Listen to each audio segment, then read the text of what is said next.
I'm always, if you're creative like that, your natural state is going to be you thinking about new technology, things you can do, especially when I go back to Nigeria. When I go back to Nigeria, I had a couple of ideas in which I took action on.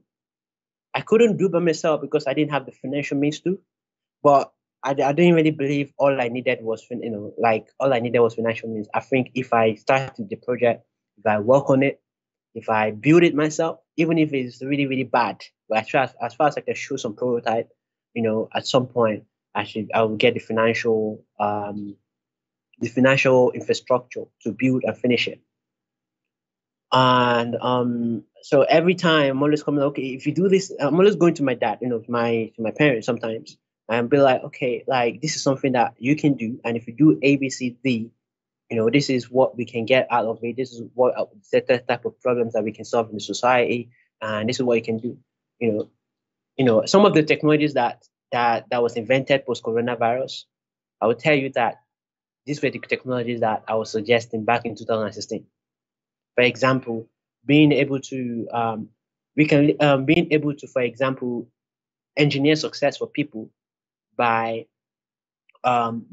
giving people their probability of success and where they're going to be when they're going to find success based on whatever it is that they're searching for or they need and how they're moving along. Meaning, for example, give example. If you have a Google map, let's say you have a Google map, and the Google map gives you some kind of eight map, something like so a geolocation map that have a eight map, and the eight map shows you the probability of success in different parts of the geolocation, so that when you wake up in the morning, it tells you every single day where you need to go that optimizes your success. And our definition of success is, in this case, is ability for you to meet the needs.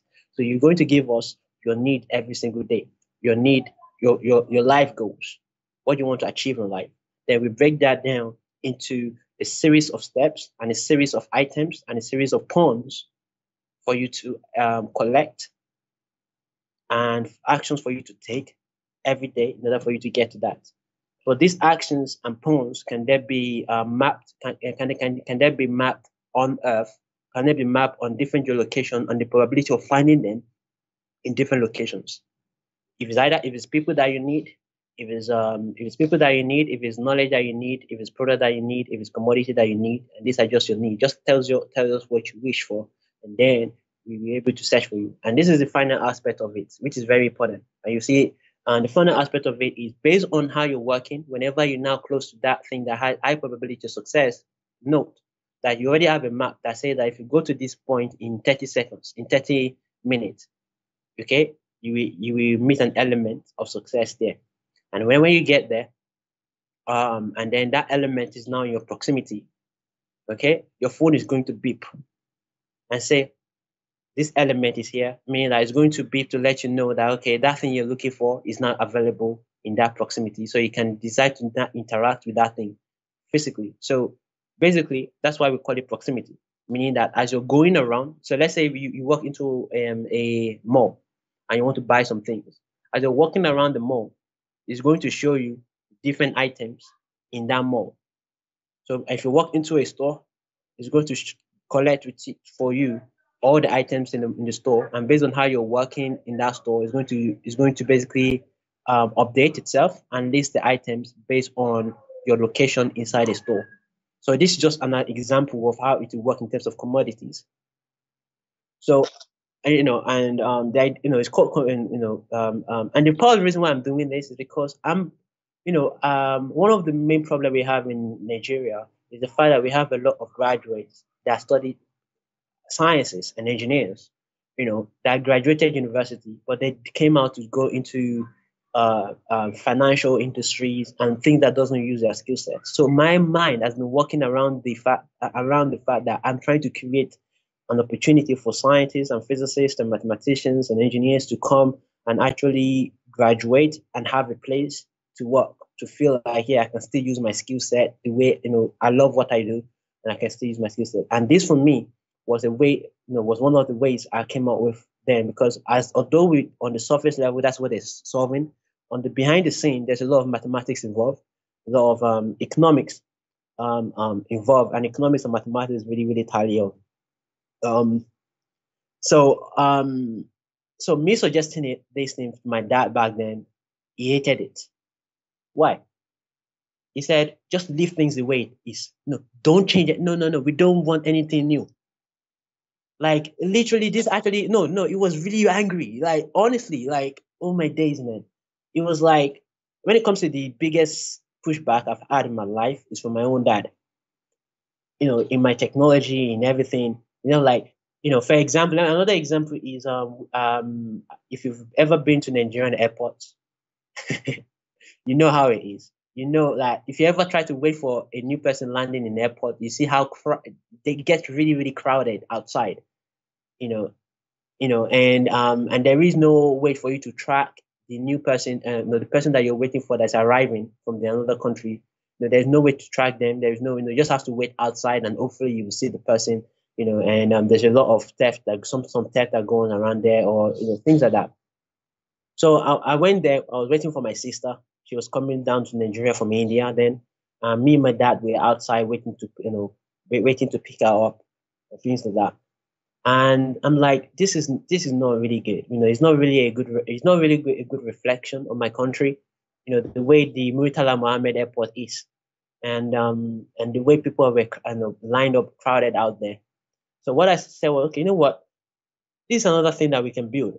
Literally, we can literally, if you're interested in money, we can literally make some money off this, because we're going to be solving people's problem by what? By creating an applications, especially for things like this, in which when people land, and when the people that are coming in to pick up their guests, or the people coming from abroad, can have an app in which they'll be able to track. They'll be the only one to be able to track the location of the new person, and all they need is to connect to the local Wi-Fi, not internet. There's a difference between internet. The internet will connect everybody, but the intranet, meaning that the local internet, the local Wi-Fi, can literally, you don't need to be paying anyone for that. It's just basically connecting devices to devices with a router, without an internet, so you don't need to pay.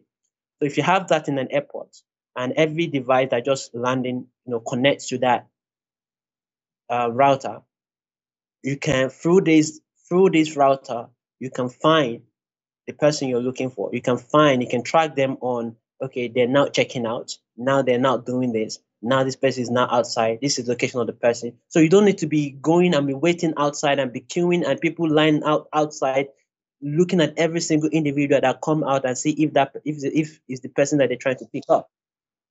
You can just sit down somewhere, look at your phone, and the other person get it. And you can literally just message through that too. Because what? They can't use WhatsApp.